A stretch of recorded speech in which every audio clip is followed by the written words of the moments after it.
Debate. When children are placed in care, safety must be proven, not assumed. A child protection system cannot run on hope. It must run on oversight. Sweden has one of the most far-reaching systems in the world for removing children from their homes when authorities believe they are unsafe. The intention is protection. The intention is security. But every time a child is moved from their family to unfamiliar adults, society assumes an enormous responsibility, a responsibility that cannot rest on assumptions, but on actual control. Every year, thousands of children are placed in foster homes or residential care institutions. Research shows that children in state care are overrepresented in mental health problems, social vulnerability, and long-term life difficulties. This does not mean all placements are harmful, but it does mean the system is not risk-free. And yet, we talk too little about the risks. A system with power, but limited transparency. When a child is placed in foster care, other adults gain significant influence over that child's daily life, environment, relationships, and sometimes even country of residence. Social services have legal responsibility to follow up, but in reality, caseloads are high and resources are limited. Monitoring does not always occur as frequently as children's vulnerability demands.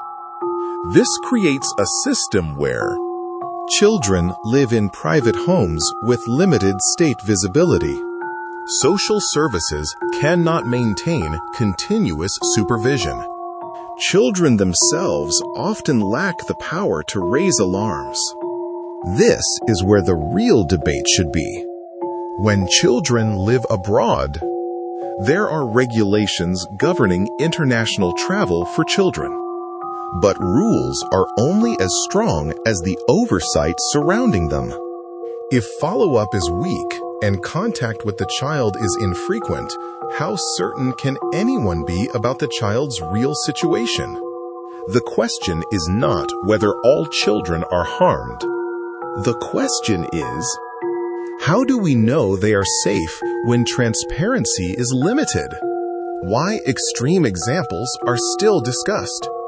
The infamous island Little St. James, once owned by convicted sex offender Jeffrey Epstein, became known for severe sexual abuse of minors.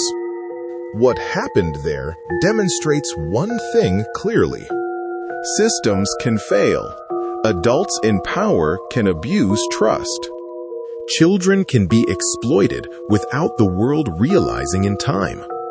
There is no evidence that Swedish children in care were taken to that location. But the reason people mention such cases stems from something deeper, fear that arises when systems lack full oversight and when children are far from those who love them most. Saying it cannot happen is not serious. In complex systems with insufficient control, risks always exist. The responsible response is not dismissal, but risk reduction. Children are not projects. They are human beings. Biological bonds matter. Attachment matters. Separation from parents is traumatic in itself, even when done for protection.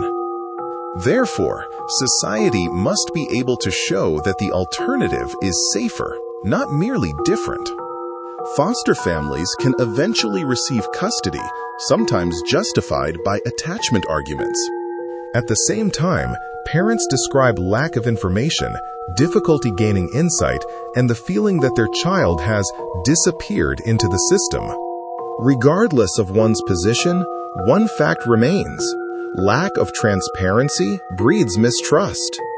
The real question: this debate should not center on confirming or denying isolated extreme scenarios. It should center on this: do social services have resources for frequent and thorough follow-up? Do we always know where placed children are? Are there independent oversight systems?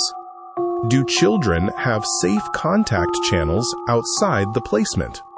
If the answer is not a clear yes to all, then risks exist. Conclusion: children removed from their homes become society's responsibility. Hope is not enough. Safety must be demonstrated through oversight, transparency, and control. Speaking about risks is not fear-mongering. It is taking children's safety seriously.